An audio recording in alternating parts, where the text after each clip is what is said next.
debris. Donald, you're probably the best known builder, particularly of great buildings in the city.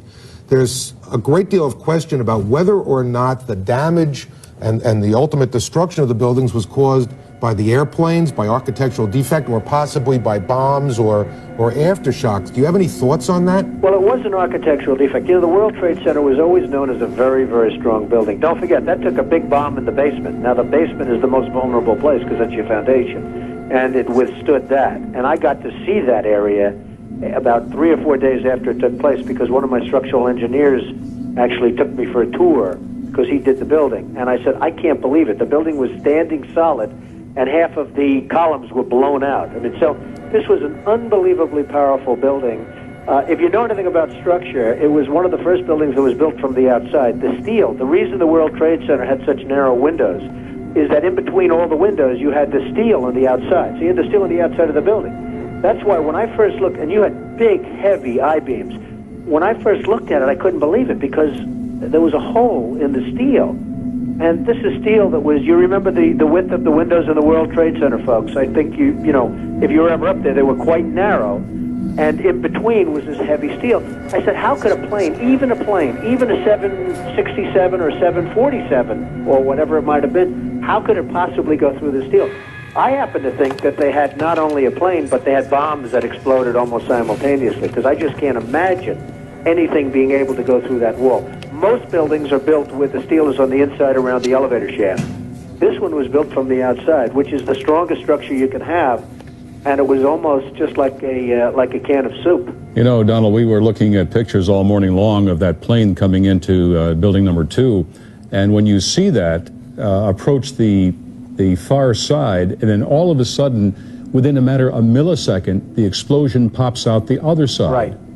I just think that it was a plane with more than just fuel. I think, obviously, they were very big planes. They were going very rapidly because I was also watching where the plane seemed to be not only going fast, it seemed to be coming down into the building. So it was getting the speed from going downhill, so to speak.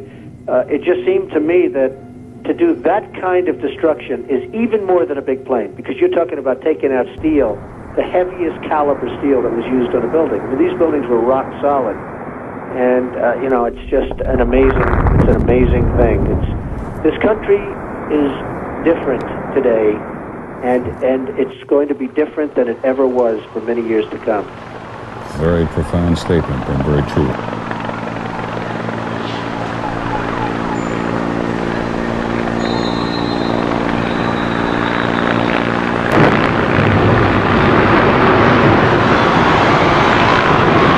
That's the third.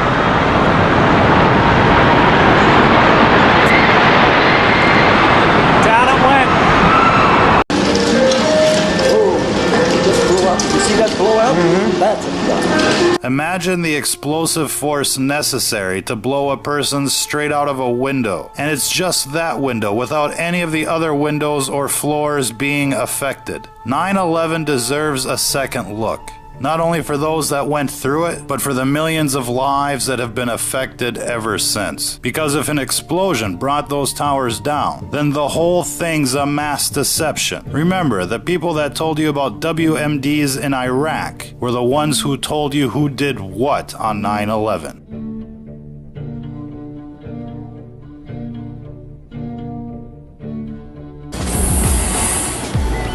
Investigate 9/11. 9/11 was perpetrated by people within our own government.